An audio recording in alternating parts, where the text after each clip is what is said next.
Hey, this is Chris. I'm here today to talk about Need for Speed Shift, the latest in the Need for Speed franchise from Electronic Arts. Now, to be perfectly honest, the Need for Speed franchise hasn't been good in recent years, so a couple years ago, EA dispersed the development of the franchise amongst different developers. Need for Speed Shift is the first game to be released under this setup, and it comes to us from Slightly Mad Studios, the guys behind the great GTR series for the PC. The result is easily the best Need for Speed title in years, and perhaps arguably the best one in the franchise ever. Go, go, go! Have fun!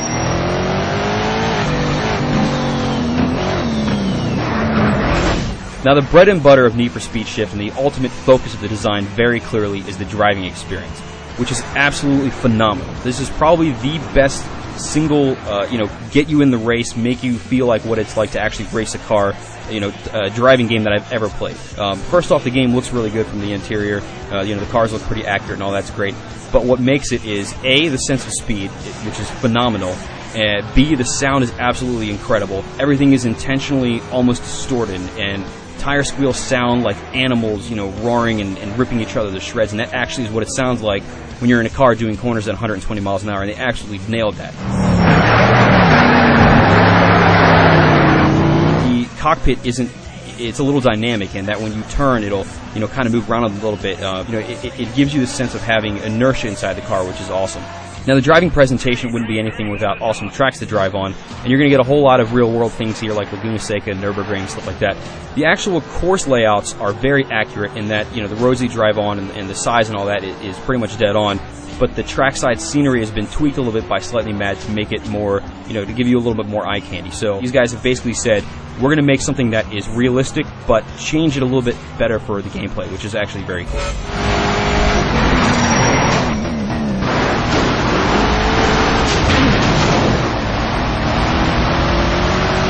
The game, while it is definitely much more simulation heavy than past Need for Speed games, it's still not a complete simulation racer in that the controls are still a little arcadey. However, it drives fantastically.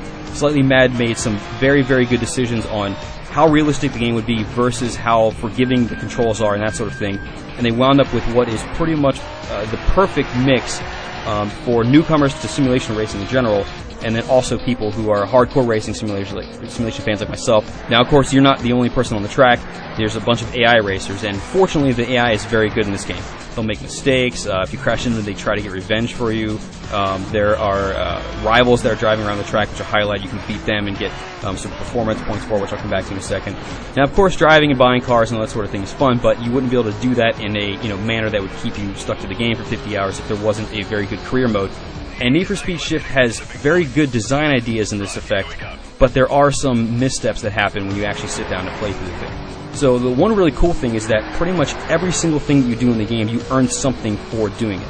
So the thing that gets you through the game that earns you more events and things like that are stars. So you can earn 6 stars per race, and then those stars get you to other tiers, which then have other cars you can buy and that sort of thing. While you're racing, you earn performance points, which either go to precision or aggression.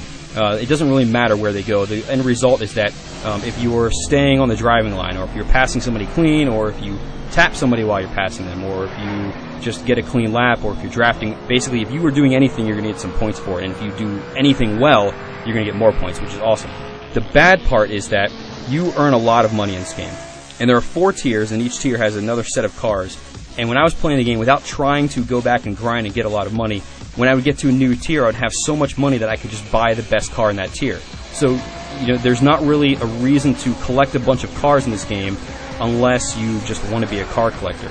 And, extending on that, which is sort of kind of in the same realm, is that the game is much more, even though you can choose which event you want to go to, it feels more linear than something like Forza or Gran Turismo.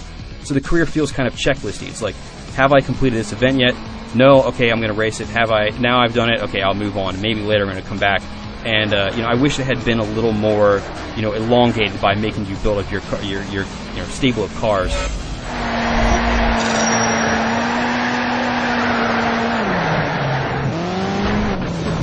So in the end, Need for Speed Shift is very, very clearly the best Need for Speed game we've seen in a long time. And like I said at the beginning of this, possibly the best Need for Speed we've ever gotten.